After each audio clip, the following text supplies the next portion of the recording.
అదే RTV app వార్తల్ని క్షణాల్లో చదివే అవకాశం ఉంటుంది. ఒక న్యూస్ పేపర్, ఒక టెలివిజన్ ఛానల్ మీ చేతుల్లో ఎప్పుడూ ఉంటాయి. మీర్పేటలో మహిళా హత్యపై ఎన్నో అనుమానాలు వస్తున్నాయి. పక్క వారికి అనుమానం రాకుండా తన భార్యను గురుమూర్తి ఎలా హత్య చేశాడు? మాధవిని హత్య చేసేందుకు గురుమూర్తికి సహకరించింది ఎవరు? మరో మహిళతో కలిసి తన భార్యను గురుమూర్తి హత్య చేశాడా? ఆ మహిళతో గురుమూర్తికి ఉన్న సంబంధం ఏంటి? ఆమె ఫోటోలను తన ఫోన్లో అతడు ఎందుకు సేవ్ చేసుకున్నాడు? గురుమూర్తి బంధువుల్లో ఎవరైనా ఈ హత్య సహకరించారా? లేక స్నేహితులతో కలిసి మాధవిని హత్య చేశాడా? ఓ మనిషిని హత్య చేసి ముక్కలుగా చేయడం ఒక్కడికి సాధ్యమైందా? హైదరాబాద్ మీర్పేటలో 10 రోజుల క్రితం జరిగిన హత్యలో ఇంకా మిస్టరీ వీడటం లేదు. భర్త గురుమూర్తే తన భార్య మాధవిని హత్య చేశాడని పోలీసులు ప్రాథమికంగా నిర్ధారణకు వచ్చినా అందుకు తగిన ఆధారాలు మాత్రం క్లియర్గా దొరకడం లేదు. ఇందులో భాగంగానే అనేక కోణాల్లో దర్యాప్తు జరుపుతున్నారు. మాధవిని హత్య చేసేందుకు గురుమూర్తికి ఇంకా ఎవరైనా సహకరించారా అనే కోణంలో కూడా దర్యాప్తు చేస్తున్నారు. అయితే గురుమూర్తికి మరొక మహిళతో సంబంధం ఉందనే ఆరోపణలు ఉన్నాయి. అయితే ఆ మహిళ కూడా సహకరించిందా అనే కోణంలో కూడా విచారణ చేస్తున్నారు. దీంతో పాటు బంధువులు కూడా, ఇటు మిత్రులు కూడా ఎవరైనా సహకరించారా అనే కోణంలో కూడా దర్యాప్తు చేస్తున్నారు.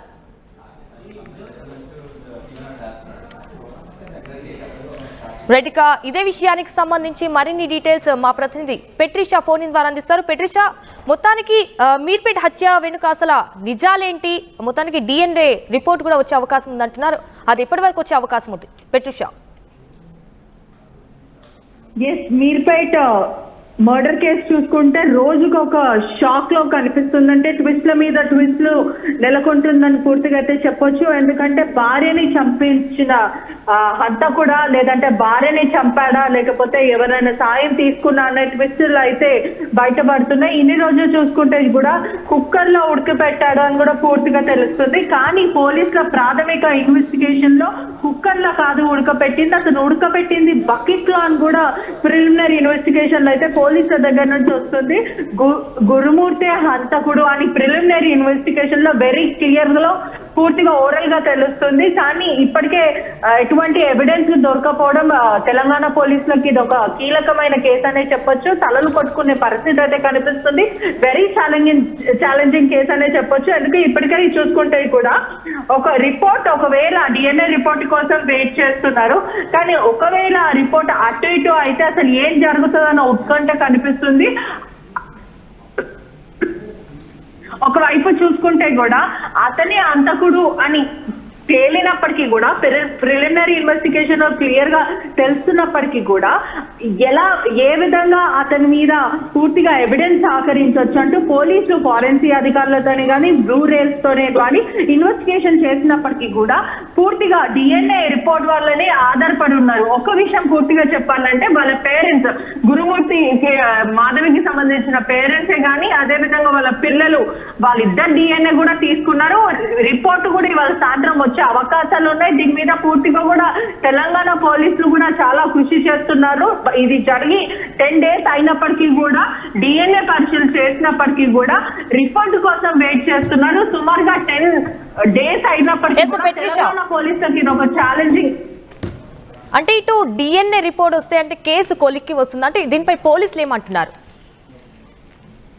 పోలీసులు ఇప్పటికే చూసుకుంటే కూడా Day 1 నుంచి కూడా వాళ్ళు చాలా క్లియర్ గా చెప్తున్నారు, ఇటువంటి కేసు మేము ఎన్నడూ చూడలేము, మా 30 years ఎక్స్పీరియన్స్ ఉంది అంటూ ఫారెన్సిక్ అధికారులు కూడా, క్లూస్ టీమ్స్ కూడా అదే చెప్తున్నారు. ఎందుకంటే చాలా కీలకమైన కేసు ఇదనే చెప్తున్నారు. ఎందుకంటే పూర్తిగా చూసుకుంటే కూడా ఇటువంటి కేసు ఎప్పుడు చూడలేదు. సాధారణంగా హత్యలు జరుగుతాయి, ఏదంటే పాతి పెడుతూ ఉంటారు, లేకపోతే ముక్కలు చేస్తుంటారు. కానీ ఇలా దొరకకుండా, పక్క వాళ్ళకి అనుమానం రాకుండా సొంత భార్యని 13 సంవత్సరాలు కలిసి జీవించి అమ్మాయిని అతి దారుణంగా హత్య చేశారంటూ పోలీసులు ఇప్పటికే చెప్పిన పరిస్థితి అయితే కనిపిస్తుంది. కేవలం మరో మహిళ మీద మోజుతోని ఆల్రెడీ 3 years బ్యాక్ ఊరికి వెళ్లారు. ఆ తర్వాత ఊరికి వెళ్ళిన సమయంలో మరో యువతితోని ప్రేమాయం నడిపించాడు. ఆ తర్వాత మాధవి కుటుంబ సభ్యులు కూడా ఈ విషయం తెలుసుకొని అతని దేహశుద్ధి చేశారు. ఆ తర్వాత కూడా పూర్తిగా చెప్పాలంటే మరి ఇటువంటివి చేయొద్దు, కలిసి ఉండండి, ఇంత పెద్ద గొడవలు చేసుకోకండి అంటే బుజ్జగించి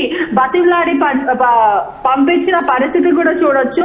పలుమారు కూడా కుటుంబ సభ్యులు చాలా క్లియర్ గా చెప్పారు, జాగ్రత్తగా ఉండండి, ఇద్దరు కలిసి ఉండండి, ఇలా గొడవలు పడకండి అని చెప్పినప్పటికీ కూడా కేవలం మరో ఆడ ఆమెతోని పూర్తిగా ఇల్లీగల్ ఎఫైర్ పెట్టుకొని ఆ తర్వాత భార్యని వేధింపులకి గురి చేశారు, పలుమార్లు కొట్టాడు అంటూ కుటుంబ సభ్యులు కూడా చెప్తున్నారు. దీని వెనకాల పెద్ద కుట్ర ఉంది అంటూ పోలీసులు అయితే అనుమానిస్తున్నారు. కేవలం DNA రిపోర్ట్. పెట్రిషా, అంటే దీనిపైన గురుమూర్తి హత్య చేసిన అతనికి ఏమన్నా బంధువులైనా కానీ మిత్రులైనా కానీ ఎవరన్నా సపోర్ట్ చేశారా అనే సమాచారం ఏమన్నా ఉందా పెట్రిషా? ఎస్, ఇప్పటికే చూసుకుంటే కూడా గురుమూర్తి కాల్ రికార్డింగ్స్ అంతా కూడా పూర్తిగా పోలీసులు చూసుకుంటే కూడా వాట్సాప్ నుంచి అంతా ట్రాన్స్ఫర్ చేయడం జరిగింది, డేటా అంతా కూడా. దాని ప్రకారం చూసుకుంటే కూడా సుమారుగా 8 కాల్, అంటే హత్య చేయకముందు 8 కాల్స్ అనేవి జరిగినాయి. దాంట్లో ప్రధానంగా వాళ్ళ సిస్టర్ కాల్ ఒకటి, వాళ్ళ మిత్రుడు కాల్ ఒకటి. మిత్రుడు ఇచ్చిన సమాచారం మేరకు పోలీసులు అతని ఏదైతే మీర్పేట్ పోలీస్ స్టేషన్ కి రామని చెప్పారు. ఆ తర్వాత అతన్ని ఇంటరాగేట్ చేశారు. పలు కీలకమైన అంశాలు కూడా పోలీసులకు చెప్పారు. అతని ఇన్వెస్టిగేషన్ లో భాగంగా పూర్తిగా తెలుస్తుంది. వాళ్ళ సిస్టర్ సాయం చేసి ఉండొచ్చు అంటూ కూడా పోలీసులు అనుమానాలు అయితే వ్యక్తం చేస్తున్నారు. మొత్తం మీద చూసుకుంటే కూడా రోజుకొక ట్విస్ట్ అనే పూర్తిగా చెప్పొచ్చు. ఒకవైపు ఒక కొలిక్కి రాని పరిస్థితి అయితే కనిపిస్తుంది. పోలీసులకు ఇది మాత్రం ఒక ఛాలెంజింగ్ కేసు అనేది చెప్పొచ్చు. అంటే ఒకవైపు చూసుకుంటే కూడా భార్యని ఎంతో వేధింపులకు గురి చేశారు. భార్యని ఎన్నిసార్లు ఊరికి వెళ్ళాలి అనుకున్నా కూడా వెళ్ళనిచ్చే పరిస్థితి లేదు. కేవలం ఆ ఊర్లో నాకు అవమానం జరిగింది, అనుమానంతో నా మీద మాట్లాడారు, నువ్వు వెళ్ళొద్దు నేను వెళ్ళొద్దంటూ చాలా సార్లు గొడవ పెట్టుకున్న పరిస్థితి అయితే కనిపిస్తుంది. ఇప్పటికే చూసుకుంటే కూడా పోలీసులు ఎటువంటి ఎవిడెన్స్, DNA రిపోర్ట్ కీలకంగా మారింది. అతి దారుణంగా, అంటే ఒకవైపు కుక్కర్ లో ఉడకబెట్టారు, మరి ఆ తర్వాత బకెట్ లో ఉడకబెట్టి ఆ తర్వాత దాన్ని ఎండపెట్టి దంచి పొడిగా చేసి పక్కనే ఉన్న జిల్లెల చెరువులు వేశారంటే చెప్తుంటే కూడా ఒళ్ళు గొగులు పుట్టేలాగా అనిపిస్తున్న కేసు అనే చెప్పొచ్చు.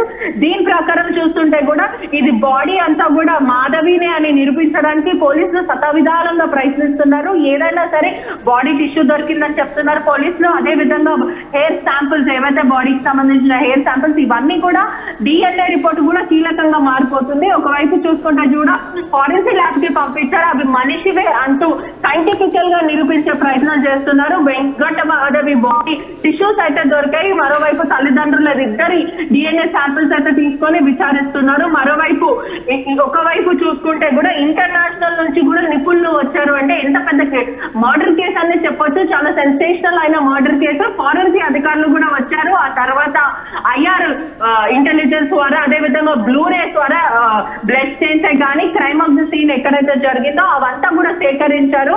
ఒకవేళ ఖచ్చితంగా ఏ ఆధారం దొరికినా పూర్తిగా కూడా రిజిస్ట్రీ ముందు నిలబెట్టే అవకాశాలు అయితే చాలా మటుకు కనిపిస్తున్నాయి. గురుమూర్తి ఈ కేసు నుంచి తప్పించుకునే అవకాశాలు అయితే లేవు. ఒకవైపు DNA శాంపుల్ తో ద్వారా పిల్లలది మరియు వాళ్ళ ఫ్యామిలీది ఒకటే హెయిర్, భార్య ఇదంతా కూడా ఒకటే హెయిర్ అని తెలిస్తే గురుమూర్తి తప్పించుకునే అవకాశాలు వస్తలేదు. మెజిస్ట్రీ ముందు నిల్చోబెడతారని తెలుస్తుంది. చాలా ప్రెస్టేజ్ గా తీసుకున్నారు రాచకొండ పోలీసులు. ఇప్పటికే కేసుకి సంబంధించిన ఆధారాలంతా కూడా ఇతర రాష్ట్రాల ఫారెన్సిక్ అధికారులను పిలుచుకొచ్చి ఒకవైపు పూర్తిగా ఇన్వెస్టిగేషన్ చేస్తున్నారు. వాళ్ళ సలహాలు సూచనలు తీసుకొని మరి ఇదంతా కూడా డిటెక్ట్ చేసే ప్రయత్నం చేస్తున్నారు. త్వరలోనే కేసుకి సంబంధించిన ఆధారాలంతా కూడా కోర్టుకి సబ్మిట్ చేసి గురుమూర్తికి కఠినంగా శిక్ష పడేలాగా మేము చేస్తామంటూ రాచకొండ పోలీసులు మాత్రం క్లియర్ స్టేట్మెంట్ ఇస్తున్నారు. Right పెట్రిషా, thank you for the updates. Hyderabad Meerpet హత్య కేసులో రోజుకో కొత్త సంగతి బయటపడుతోంది. కుక్కర్ ఉడికించి భార్య శవాన్ని మాయం చేసినట్టు పోలీసులకు చెప్పిన గురుమూర్తి శవాన్ని మాయం చేయడానికి యాసిడ్లను వినియోగించినట్టు కూడా గుట్టు విప్పాడు. శవం మొత్తాన్ని కుక్కర్లో ఉడికించడం ఎలా సాధ్యమనే సందేహాలు వచ్చినా అసలు రహస్య విచారణలో వెలుగు చూసింది.